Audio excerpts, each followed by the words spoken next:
क्या लगता है आपको, क्या मालेराव को ये बात समझ में आएगी, या फिर ये बात समझाने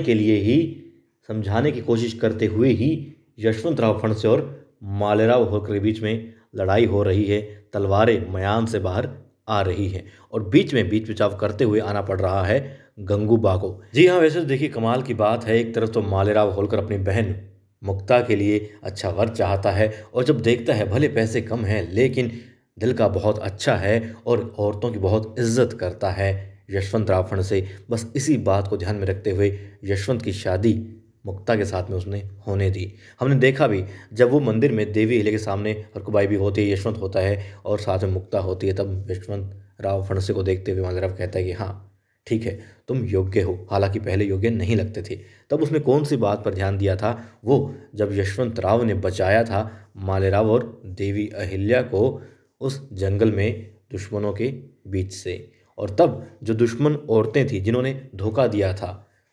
भगवान का नाम लेकर के देवी अहिल्या को छला था और यशवंत राव फणसे ने बचाया, वरना मालेराव होलकर जिंदा दफन किए जा रहे थे।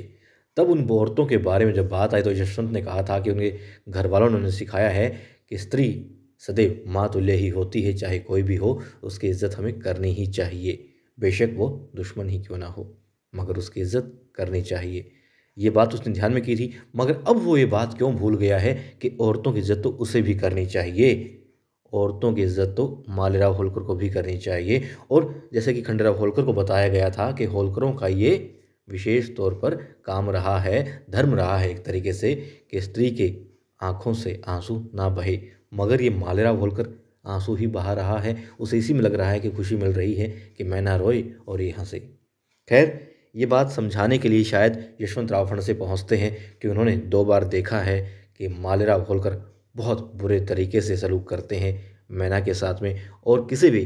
किसी भी पुरुष को ये बात पसंद नहीं होगी जो इज्जतदार होगा, जो औरतों की इज्जत करता होगा, कि किसी भी स्त्री की इस तरीके से इज्जत उछाली जाए, इस तरीके से उसे परेशान किया जाए, भले वो उसका पति ही क्यों ना कर रहा हो। तो शायद यशवंत ये बात बताने के लिए, समझाने के लिए जाता है कि भाई तुम जब चाहते हो तुम्हारी बहन के साथ में अच्छा व्यवहार हो, तो फिर वो मैना भी तो किसी की बहन होगी, वो भी तो किसी की बेटी है, उसकी तो तुम इज्जत करो, उसे भी तो खुश रखने की कोशिश करो, उसे तो दुखी मत करो। और तब शायद ये भड़क गया होगा मालेराव और कहा तुम इसी पर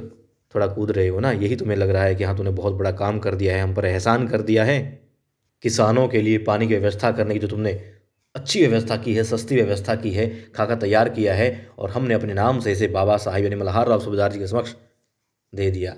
तुम्हें लगता है कि तुमने हम पर एहसान किया है, शायद इसीलिए वो कहता है तलवार निकाल करके, लो तुम्हारी ये सिंचाई योजना मैं अभी काट देता हूँ, इसे अभी निरस्त करता हूँ। और तब भड़क जाते हैं, क्योंकि सिर्फ अब बात स्त्रियों की नहीं है, सिर्फ किसानों की नहीं है, बात अब मालवा के प्रत्येक नागरिक की आ जाती है। तो यशवंत भी अपना आपा शायद खो बैठे हैं, और यही वजह है कि दोनों में तलवारें चलने की नौबत आ गई थी और गंगूबा को बीच में आना पड़ा। क्योंकि कई बार क्या होता है कि बिना मांगे सलाह देना भी नुकसानदायक हो जाता है, और ये तो बात मालेराव बार बार कहते आए हैं कि उन्हें सलाह देना भी अपराध की श्रेणी में आता है। गंगूबा से भी कह चुके हैं और